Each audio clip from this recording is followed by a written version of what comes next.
So I'm back. So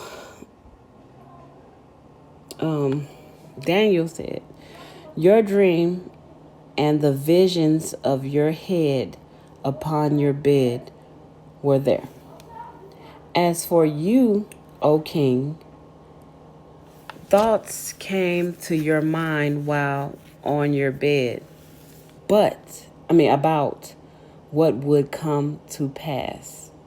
And I meant to say latter days, not letter days. Later days is latter days. About what would come to pass after this. And he who reveals secrets has made known to you what will be. But as for me, this secret has not been revealed to me because I have more wisdom than anyone living, but for our sakes who make known the interpretation to the king, and that you may know the thoughts of your heart. The dream was the thoughts of his heart, is basically. You, O king, were watching, and behold, a great image. Basically, you saw a great future of what's to come in your life. This great image, whose splendor was excellent, stood before you, and its form was awesome. This image's head was of fine gold, its chest and arms of silver, its belly and thighs are of bronze, its legs of iron, its feet partly of iron and partly of clay. You watched while a stone was cut out without hands, which struck the image on its feet of iron and clay and broke them in pieces. Then the iron, the clay, the bronze, the silver, and the gold were crushed together and became like chaff from the summer threshing floor.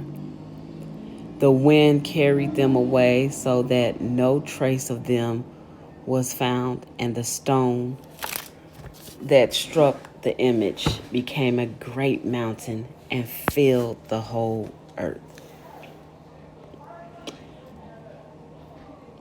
So amazing.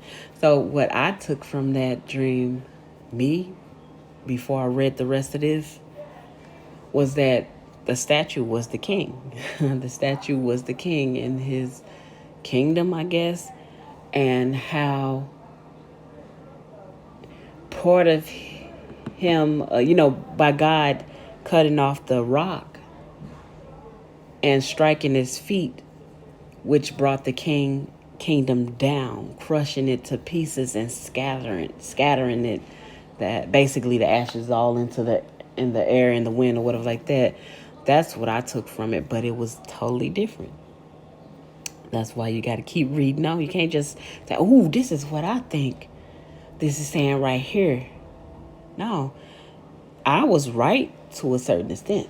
I wasn't completely right because the whole statue wasn't about the king. Only the head part was about the king, the gold part. And we finna get into that. It says, this is the dream now. We will tell the interpretation of it before the king. Now they're doing interpretation.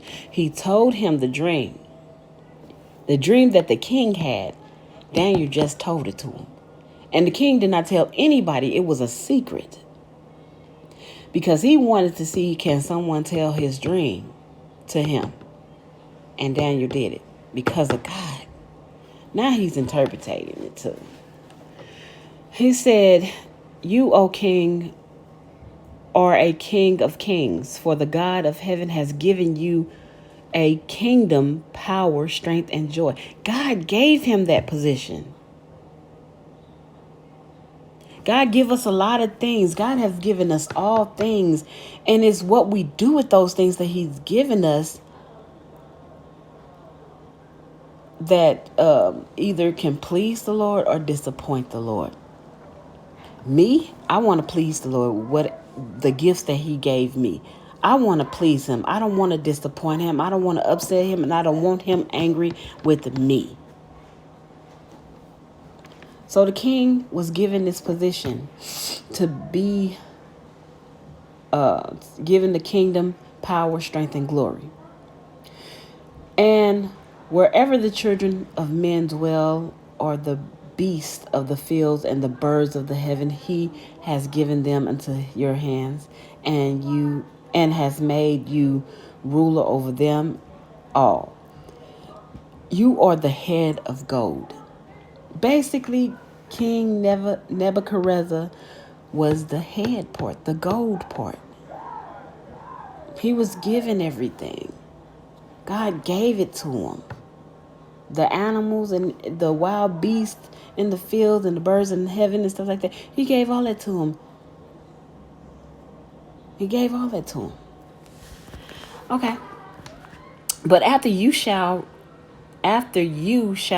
arise another kingdom inferior to yours. Then another, a third kingdom of bronze, which shall rule over all the earth. They didn't really mention the silver one. That was the second one after the gold head. That was the second one, who is inferior to yours. Now, the word inferior means to be lower in rank, status, low or lower in position, inferior to yours.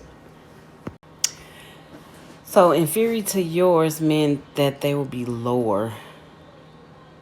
So then another, a third kingdom of bronze, which shall rule over all the earth.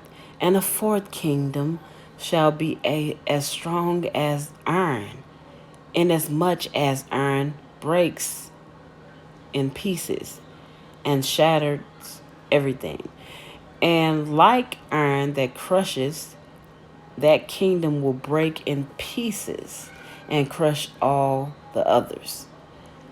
Whereas you saw the feet and toes, partly of potter's clay and partly of iron, the kingdom shall be divided.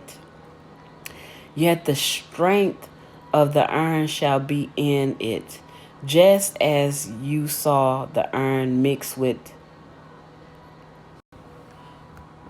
ceramic clay.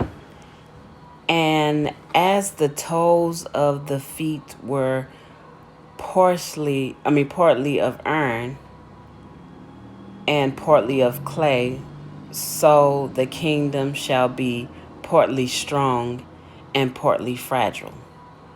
As you saw iron mixed with ceramic clay, they will mingle with the seed of men, but they will not adhere to one another.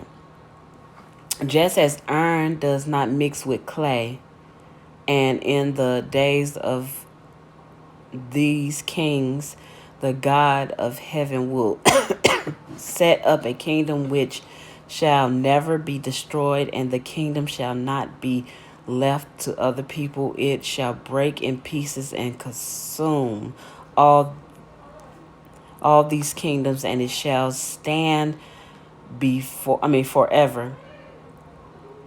In as much as you saw that the stone was cut out of the mountain without hands, and that it broke in pieces the iron, the bronze, the clay, the silver, and the gold, the great God has made known to the king what will come to pass after this. The dream is certain and its interpretation is sure. So basically, he's saying that these kingdoms are finna come to an end by the hand of God.